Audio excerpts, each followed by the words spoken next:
All right, good morning and welcome to today's Caring for the Caregiver series that's put on by Sutter Health and Community Hospice. We're happy to have you join us. We're excited to talk about understanding and identifying grief, and we have the perfect person to do that today. Taisha Travis is in our grief support and hope counseling department, and we'll be providing you a wealth of resources and knowledge. So with that, I do want to let everybody know again that this series is recorded. It will be available on the Community Hospice YouTube channel. So if you missed something, that's okay. You can go back and watch it. And you can also go and encourage your family and friends to watch this at a later date if that's something that you're interested in. If you have any questions throughout the presentation today, please feel free to chime in and ask Taisha. She's here to support you and provide those resources. You can also enter them into the chat box. I'll be monitoring that, and I'm happy to ask those questions for you as well. So with that, welcome, and Ty, I'll let you go ahead and take it from here. Thank you so much, Kristen. So again, my name is Taisha Travis. I'm one of the grief support specialists here with Community Hospice, as well as one of the clinicians for Hope Counseling. And I want to talk a little bit about understanding and identifying grief.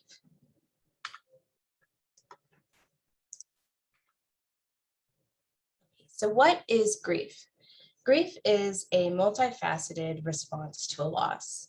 It's physical, emotional, mental, cognitive, behavioral, and of course, spiritual, right? That we have different grief manifestations for each of these dimensions, and they can affect us in different ways. And it's important as we go through our presentation to try to keep in mind some of the grief manifestations that we might see. It helps to identify kind of the normal and healthy processes of grief that either we're going through or that someone that we love or caring for is going through. Grieving is a lifetime healing process. It does, of course, become more manageable with assistance and support. The grief work that you do, the time that you put into allowing yourself to grieve, all of these things are important in your grieving process. So it's something that it won't disappear, and it's not something that we will truly escape in that format, right? But the intensity of grief, the acute grief manifestations that are life impacting and debilitating right away is what becomes more manageable with this time and with this grief work, right? Remembering that grief is a natural response to a loss of any kind. It doesn't have to just be a death loss. Grief comes in a lot of different forms of loss, right? Divorce, loss of income or job, house, right? Safety and stability. Even this pandemic has brought about different forms of grief and feelings of grief and loss for people. There's ambiguous loss, right? Where we tend to grieve for things that we perceive that we have lost or anticipating that we've lost. And so because of that, we really try to focus more on acceptance in grief and trying to deal with the acute grief manifestations that might come.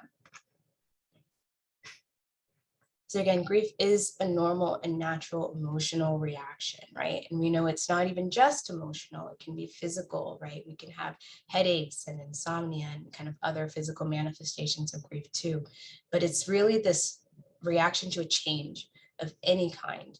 It's highly personal experience. Everyone grieves their own way, right? There's no right or wrong way to grieve. It's different for the individual. It's cultural, it's spiritual, and it also depends on the type of loss that you are grieving. As I mentioned, there are different forms of loss, which means there's going to be equally different forms of grief and mourning, right? And so grief is the internal. It's how we're grieving personally, right? What we're thinking and our thought process and how we are individually reflecting on that loss. It's not an illness, it's not a mental health disorder, but it's a natural response to a loss, or again, a perceived loss or an anticipated loss even. Mourning is the outward social expression to the loss. So if grief is the internal, then mourning is the external, right? That's the crying, the talking about it, the bringing it from what I'm feeling and what I'm thinking and bringing it out into the community, right, into our environment. It's when we, are processing our grief, generally with other people. And bereavement, of course, includes the grief and mourning of a death loss, specifically. So a little bit on anticipatory grief.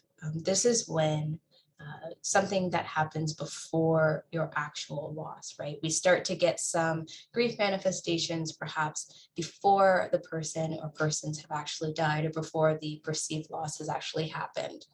It's very common for chronic and terminal illnesses or impending life-threatening illnesses. We see it a lot in hospice patients, with their families going through that anticipatory grief process. And there's really no time frame for this either, just like there's no time frame for, right, grief, there's no time frame for anticipatory grief. Going into the phases of anticipatory grief, right, we enter the phase 1 where change is inevitable.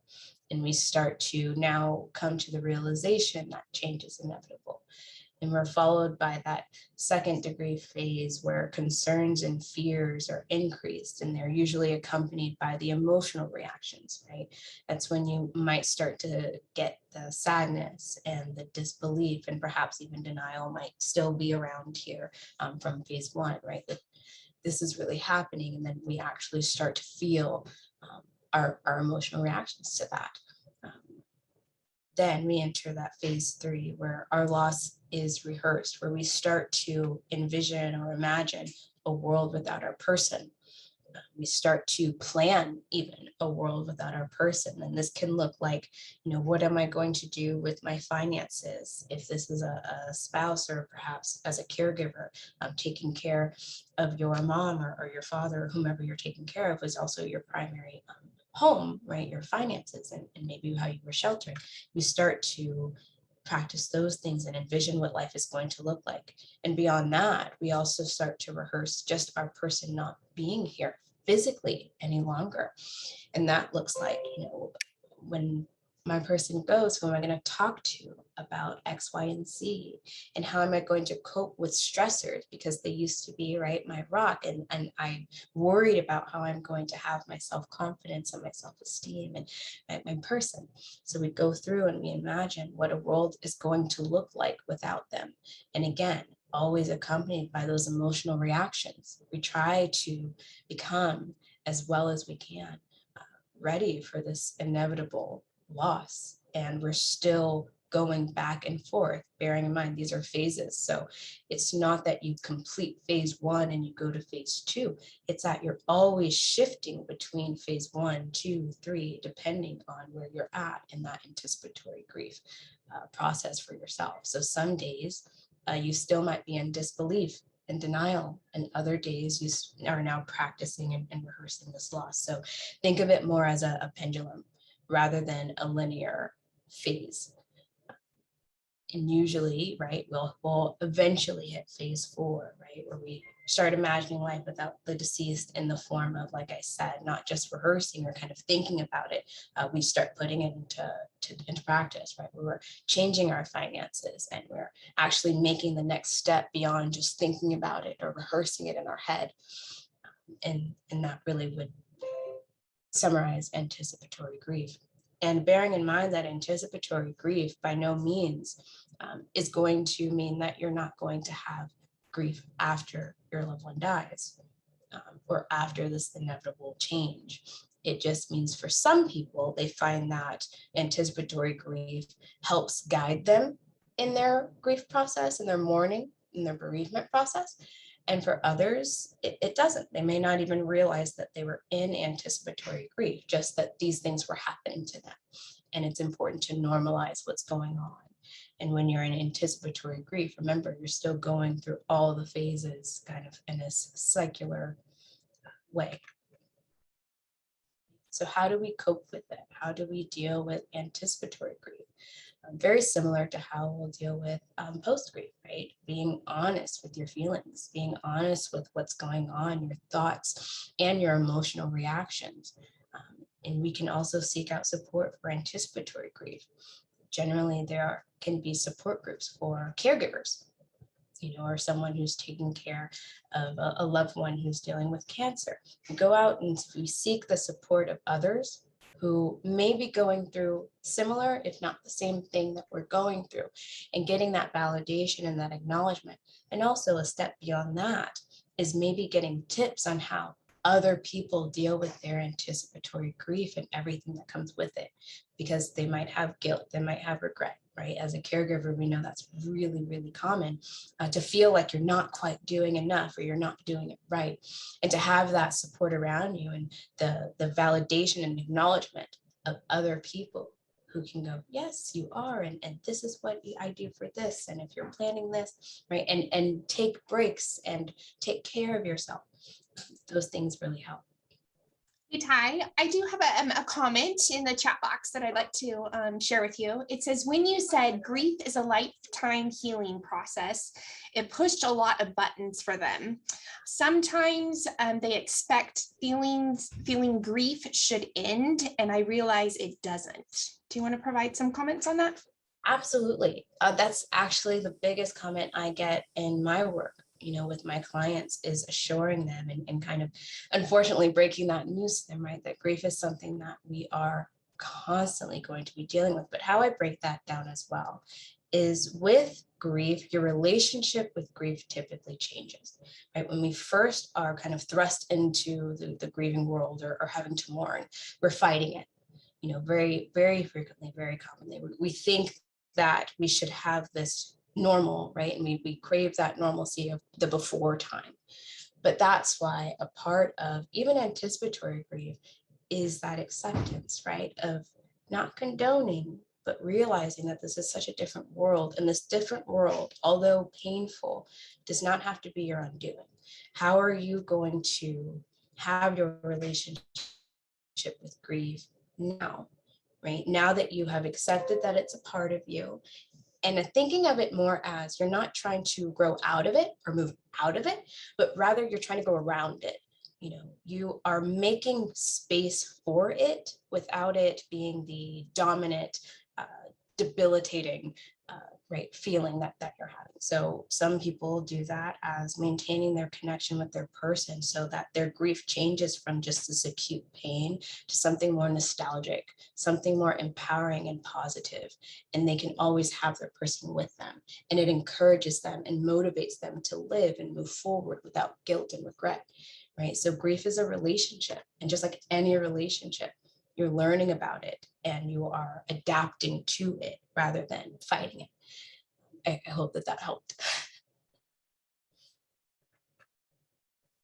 And then, of course, we seek the moments of joy, when you're caregiving, and even when we're grieving. And it's really important to note that grief is filled with contradictions. You're going to be sad and happy and angry, but forgiving. It's a roller coaster of emotions, because it's all valid and you're going through all of it. Any emotion that you can feel as a human being, you're probably going to feel it, and that's normal, because something life-changing has happened to you. And the most important thing to do, if you're either supporting someone or for yourself, is to validate what's going on, right? Remember that this is a natural reaction. Of course you would be feeling this way. And then going to, okay, if I'm going to feel this way, what can I do? Do I need a support group? Do I need to seek out professional support, right? Do I need to talk to a grief counselor? Do I need to do, right? What are my hobbies? Do I journal? Do I write? Do I walk? Do I play with my dog? What do I do to seek those moments of relief from just the acute grief? Because we can feel all of that. We can feel happiness and still be grieving. We can feel moments of joy and still miss our person without having the excessive guilt or the inappropriate guilt, right, that we shouldn't be. Because remember, that's not what grief is about, right? It's not about constant suffering and promoting and provoking pain. That's something that happens, right? But it's about being able to have that outlet to live and move forward. That's what grief and mourning is. Grief isn't your enemy. It's something that we have used and have developed as human beings to help us cope with a life-changing and very painful moment. And so it's okay to do it. It's okay to grieve. out loud and in public and with your friends and family members, and educate them on your grief. So again, going back to that, being honest with your feelings, right? Don't push it down or hide it or avoid it, because those things typically do make it worse, right? Because we're not changing our relationship with grief. We're not allowing it space in our lives. And so again, going back to types of loss that can evoke grief and different forms of grief throughout our life: death, sudden or anticipated. Although I do want to mention that sudden death can have a little different grief manifestations, can last a little bit longer, depending on the type of death or the trauma associated with that death. And so, of course, that's okay. That's also normal to have. Divorce, relocation, again, changing of school or jobs, changing grades, right, for kids, friendships that end, pet loss, sense of loss of normalcy, again, with the pandemic. Having this extreme isolation has caused so many forms of loss and grief for people. Disability, mental health diagnosis, the loss of what you knew, and this feeling or this knowing that you're not going to get your version of normal back. We grieve for that, and we are allowed to grieve for that for a while, right? Because it is a change. We can't always just rapidly adjust. And although we do expect ourselves to be able to quite a bit, a part of grief and knowing your grief is recognizing the reality of what you're going through, and that it's okay to have an adjustment period of some sort to any kind of change, but especially a death loss. Because remember, in grief, or we are grieving the fact that we will not get something back. And so when we're trying to deal with that reality, a lot of the emotional, physical, psychological, spiritual dimensions are affected. So 5 things to keep in mind with grief. We don't get over the loss, right? So the only way to deal with it is to experience it. The goal is never to just get over it. It's never to just act again as if you can be your 100% normal self. This is a new normal. And that doesn't have to be a bad thing, but it is something that will occur. So in terms of not getting over it, it's the fact that we want to invite it, right? We are integrating our grief. We are reintegrating into the world as someone who is grieving. And it's hard. Grief work is hard. It's not easy. It's hard to talk about your loss. It's hard to talk about how it's affecting you. And many people feel that by talking about it, they're not being strong, or that they're vulnerable or being weak. There's a lot of negative associations when we have normal grief reactions. And so it's important to dismantle those right from the beginning. Educate yourself on what grief is. If you found that you had a misconception around grief, educate yourself. Find other people who have grieved who can say, no, this is normal. I hear you, right? Validate that so that your negative self-talk stops. Because a large part of that grief work is having the positive self-talk. I can do this. I know that this is hard, but I know that at the end of this, I will be okay, right? That is really important for your grief work, is to be able to believe that there's a light at the end of the tunnel. And how I describe grief, right? Can't get over it, but we're walking along this very long tunnel, and I can't tell you how long the walk is going to be to get to the light, but I know there's a light, right? And that's how it is with every person. I can't tell you specifically how long it's going to take you to get where you want to be with your grief and the relationship you have with it, but I know it's possible, and we're willing to work on how that's done, right? So that's that grief work. And never comparing your grief to others. That's the most troubling grief there is your own. It's something that is important to remember, is that everyone's going through it differently. And just because you might see someone who looks like they are coping very well with whatever form of loss they're coping with, does not mean you see them 24/7. does not mean that you know how hard, right, their grief work is. You see what they allow you to see. And that's the same thing as you're trying to work on your grief journey. It doesn't always, things are not always how they appear. Okay, so comparing your grief to others isn't very helpful. Now, asking for tips and asking someone how they're managing their grief, that's different. But talking down to yourself about how you're handling it because you think other people handle it better, it's not a healthy way of coping with grief. And it doesn't make the grief work any easier or any faster. Successful grief work is not done alone. Isolating ourselves does make the process complicated, and it can delay the healing. And not just isolating, but again, not doing it at all, not talking about the reality of your situation, and not going, towards that acceptance and staying in that form of disbelief and shock far beyond what your body is willing to do, right? Those things don't help. But inviting other people and having that support, and even if it's just you going to a grief counselor or a therapist, if it gets, beyond a certain point of debilitation, is important. How we grieve is strongly influenced by our culture and spirituality. And that's another thing to think about when you're comparing your grief to others is what's their culture? What's their grief and mourning beliefs? They might have an entire different set of rules and ways to honor for themselves than you do.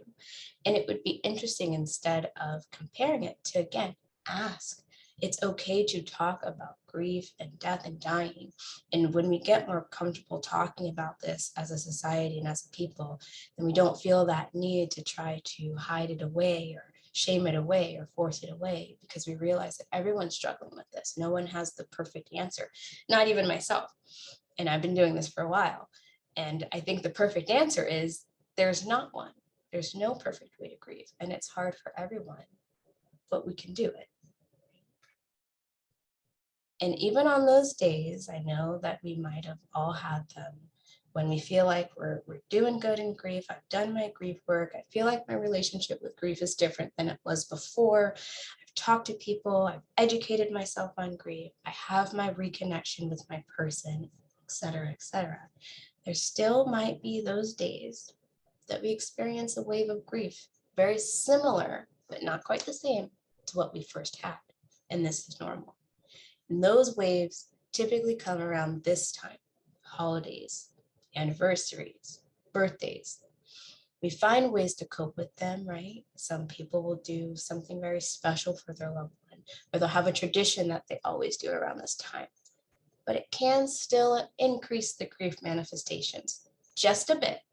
It always comes back down, but the waves hit, and that's okay. And that's what I mean with when I say that we don't get over it, right? Those waves of grief, they're just reminders of your person, reminders of your love, reminders that you miss them, and it's okay to have them,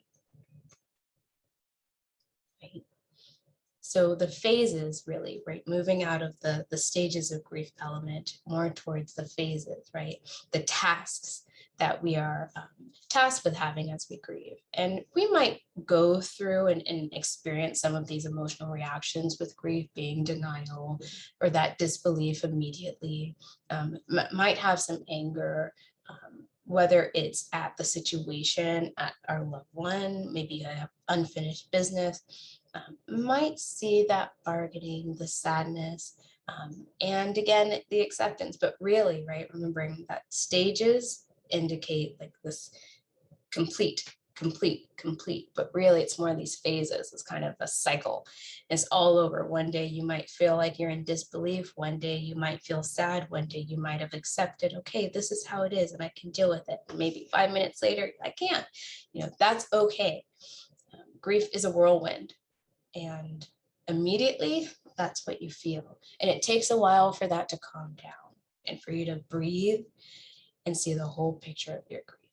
But it's very plausible that we're going to experience most, if not all, of these things at some point in time. Again, some of the manifestations of grief, I had mentioned some of them being physical. Changes in sleep. We see this with insomnia, hyposomnia, right? We're sleeping too much or too little. We see this with low appetite or maybe binge eating. We're eating our feelings, or we're eating things that we don't necessarily deem healthy, chips and cookies, because we don't have an appetite, or we're just kind of craving food when we're not. Decreased energy, right? We're tired and fatigued and lethargic, and I don't have the motivation, and I know that I should get up and take a shower, but I just can't, right? Difficulty with concentration. We see a lot of memory fog in acute grief, that grief that happens straight away. A lot of short-term memory issues where we just can't remember what someone said, even if it was 5 minutes ago. So we might have to make lists and write things down and have other people maybe drop off food or meal prep with us or for us, which is okay. Problem solving, making decisions, right? All of these things can be very physical, very cognitive, emotional, tearful, stoic, right? Not everyone who is in acute grief cries, and that's okay. It doesn't mean they're not grieving. It means that's not how their grief manifests for them, and that's okay, because it's for them, right? We focus on our person and who we've lost, and it increases our concerns, and we have guilt and anger. Again, most emotions that you're able to feel, you may feel them at some point, right? But we deal with them one at a time. Spiritual, right? What's my purpose? What is now my meaning of life? Especially as a caregiver, we see this pop up a lot, is what do I do now? What is meant for me? Why am I here? And we find ourselves needing to repurpose and put our own meaning onto our life, and find that and seek that out when we're ready. And that might not happen straight away. Social, we feel isolated and we want to withdraw, and we have difficulty being around people who are overly happy or overly friendly, because we feel guilty because we're not happy and friendly. We're sad, and maybe we're a little bit nippy and snappy at people. So it's important, again, communication. Any manifestation of grief that you have, communicate it. Tell the people around you that you love and who want to support you what's going on, right? Silence does not help you in this kind of grief. We want to talk about it, open up, and you might be surprised at how they can support you once they know what they should be doing. And sometimes if we need a little alone time, and I want to make it clear that withdrawing and needing alone time is very different, right? Sometimes it's overwhelming being around a lot of people right away. And so you might want your own, so to say, escape routes, right? If you're with a lot of people, or maybe people might be checking up on you a little too much, it's okay to tell them, right? It's okay to say, maybe every other day you text me instead of every day, because again, it's exhausting. So that's okay. Right, back to the tasks of mourning, right? Acceptance, number one, always.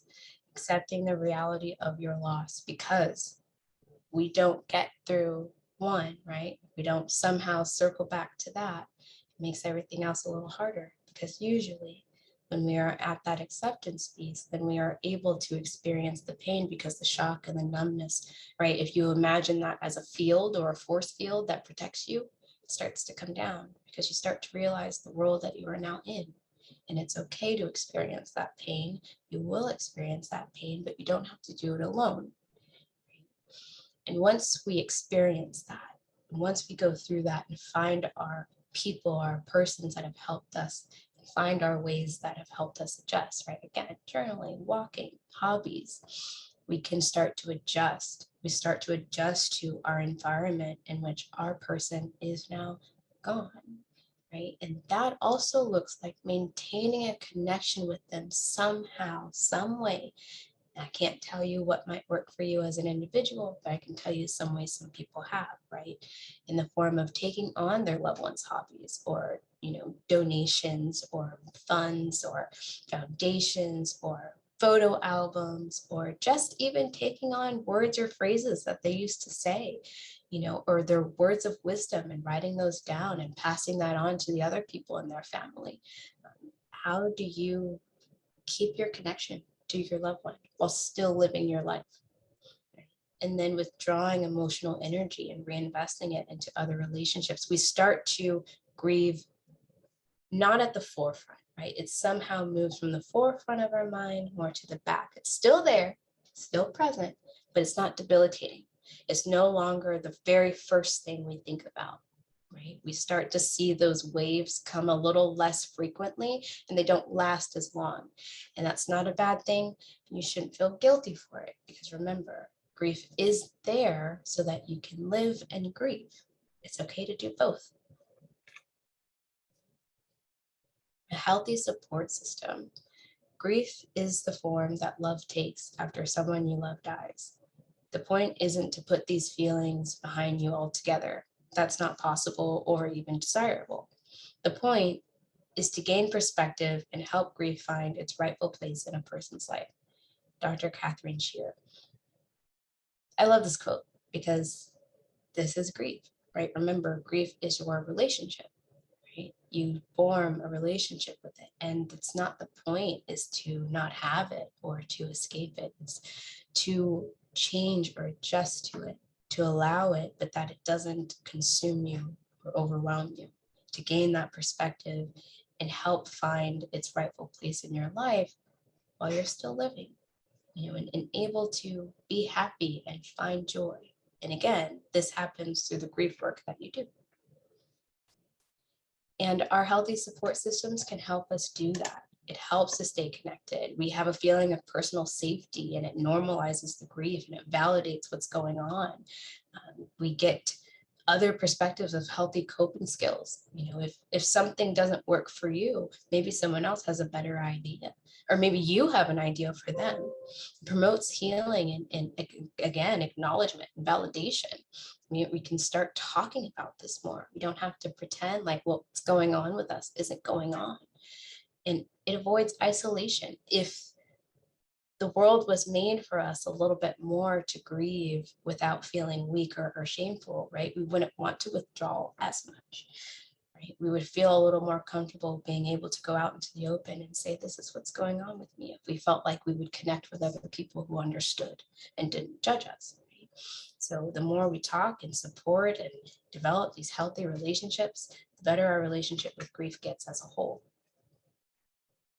Some healthy coping skills, remembering that grief is a process and healing is a choice, right? Crying or not crying. Self-care, remembering to take care of yourself, eating, sleeping, exercising. Mindfulness, relaxation, guided meditations help. Inspire yourself, find or refine your purpose, right? Talk with other people, quality time with the family and friends that you do have. It's really important as you're grieving and feeling that acute pain, not just to focus on who or what you've lost, but who or what you still have, right? What more do you have that can help you, right? Family, friends. If you love your job more than anything, right? Your job, journaling, as long as we're avoiding numbing, right? Alcohol, drugs, grief avoidance, those things, not so healthy, but must remain persistent. This is not a sprint, it's a marathon. And again, those waves of grief will come. It's okay. Continue to persist and know that there's always a light. And then, of course, if you feel that it is not getting any better and it's been a significant amount of time, of course, seeking professional support and educating yourself as needed. You can do that throughout your grief. You can do that in anticipatory grief, and it helps. And keeping into, right, reconnecting and maintaining your connection to the person or persons that you've lost, right? Doing celebrations of life, memorial services throughout the year, photo albums, memory books, memory quilts I've seen, balloon releases, candlelight ceremonies, planting a tree or a rose garden, creating an altar even in the home with photos and things that your loved one loved, making a favorite meal or planning special days, right? We might repurpose what Thanksgiving means, right? We might repurpose Christmas to include our grief, right? So making that space for it is just as important. And some signs of healing. Right? How do you know when you're healing from grief? Right? When you are right with us, when memories come not from painful flashbacks, but nostalgic, last time we celebrated, it looked like this and mom did this, right? And it's more filled with laughter. It's not just the pain. And you still might cry, but it feels lighter. When you're hopeful about the future and you're able to form new relationships, right? You're not afraid to continue to be able to love. We grieve because of our capacity to love, and we shouldn't be afraid of that. And being able to freely express your feelings, you're able to talk about what's going on. You've normalized and validated that. And developing a new sense of yourself and a new normal. You're no longer craving or protesting the fact that you are grieving your post-normal, right? Your previous normal life. Now you are developing your new normal, and perhaps your new sense of self in the form of new perspectives that grief has taught you.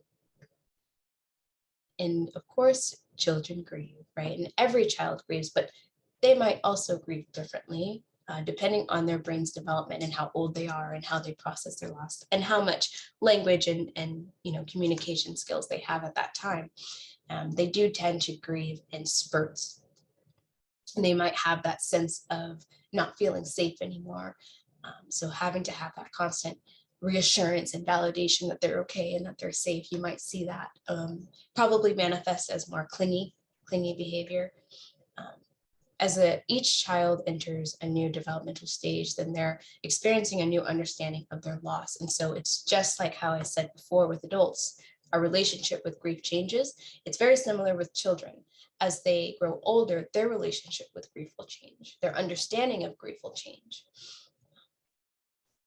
Framework to the developmental stages isn't usually concrete, but rather fluid. So you can kind of go back and forth between the stages or phases of grief, just like with adults. So again, if you're feeling like you need grief support services, or you're feeling like there's some benefit in talking about your grief, or maybe you're ready to do your grief work now and you weren't before, feel free to call Community Hospice here. We do offer individual support, grief support, hope counseling for grief and any other mental health disorders that you might have. And are there any questions?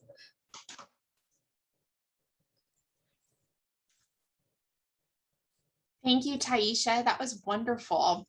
A couple of comments. Somebody just said your supporting tone in explaining grief and loss makes it so just not scary and unmanageable. So thank you so much for the way that you present this information, as it can be quite sensitive. Somebody also mentioned that these seminars have provided an ongoing support for them since their loss in 2017. And this has been a place to learn and realize that they did a lot of things well and that they weren't alone. That's really remarkable. I love that. Thank you for sharing that. And then just excellent presentation and presenter, and just many gratitude comments for all that you've done.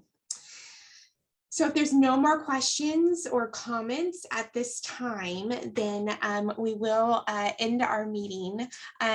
We are currently working on our schedule for next year, for the 2020 year, and we'll have that information available hopefully in the coming weeks. So please keep your eye out for it will be on the Community Hospice Facebook page, and I'm sure Sutter Health Memorial Medical Center will also, the advocacy group will be sharing it in the community as well. So keep your eye out. We will have upcoming dates. It will still be on Wednesday at 11 o'clock. I believe it's the second Wednesday, 11 o'clock each month, and we will have many, many great topics, just as we have in the past. So with that, Ty, thank you again so much, and we wish you all a wonderful holiday season. Stay well, stay healthy, and thank you very much for joining us.